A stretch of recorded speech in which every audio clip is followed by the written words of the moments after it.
ошончолук мафиялашып кеткенин мен байкабай калыпмын. Андай болгондо албай эле коймок экенмин.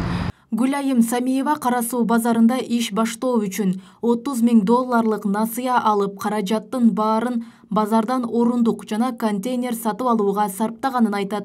Көп өтпөй Базарком келишимден сырткары акча талап кылган. Убагында бере албагандыгы үчүн контейнерин Кара Суу базарынан чыгарып салышкан. Мыйзамсыз куулганын айткан Самиева насыяны жабуу үчүн бир нече жыл миграцияда жүргөн. Ал аралыкта соттук иштер уланып, бирок оң жыйынтыкка жетише алган эмес. 30 000 доллар алгандан кийин баягы ар 5 жыл сайын, 6 жыл сайын үстүнө 5-10 000 доллардан сурайт экен жер ээси. Аны мен билбеген экенмин да. Ошол акчаны мен бере албаган үчүн мен контейнерим сыртка мусорго чыгып кетти. 30 000 долларды мен ошол европейский ряд болгон үчүн алган элем да. Башка жер болсо 30 000 долларга темирди ала албайбыз го. Ошо жери менен бааланып 30 000 долларга алган болчумун. Кийин ошондой талаада калдым. 30 000 долларды төлөш үчүн мен балдарым жаш болуп, балдарым ээрчитип алып Россиялап жүрдүм. Каарманыбыз сыяктуу Базаркомго кошумча акча бербегендиги үчүн Кара Суу базарынан куулган 5-6 соодагер нааразычылыктарын айтып чыгышты.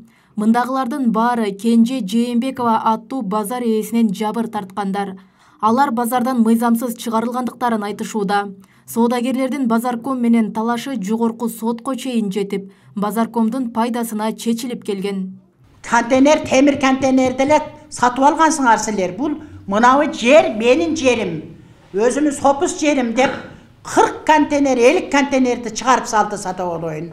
Анан кийин биз дагы закондоштук да, закондошуп, ушу соттошуп барып изилдесек, ол документ, о жер өкмөттүн эле жер экен, Кенженин жери эмес экен, Кенженин атасынан калган жер эмес экен, ол өкмөттүн жер экен. Ана мынандай документтери чыгып калбады байлана, мынандай формальный, мынандай жалган документтери.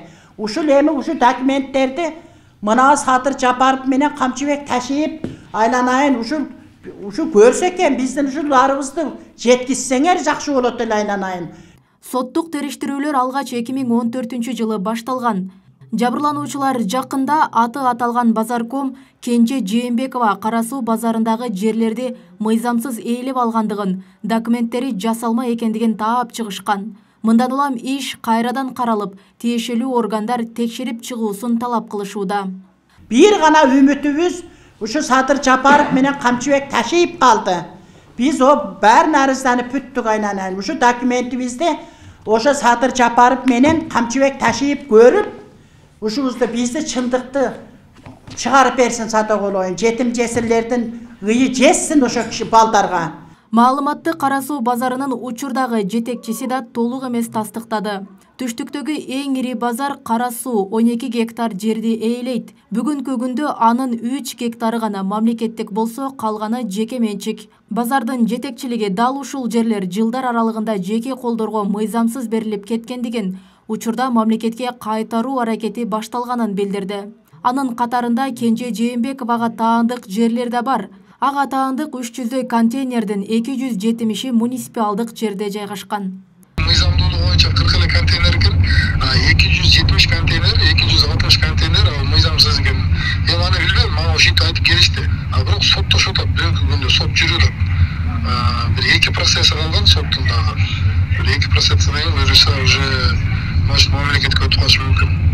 Базарком Кенже Жээнбекова менен байланышканыбызда ооруканада экенин айтып жооп берүүдөн баш тартты.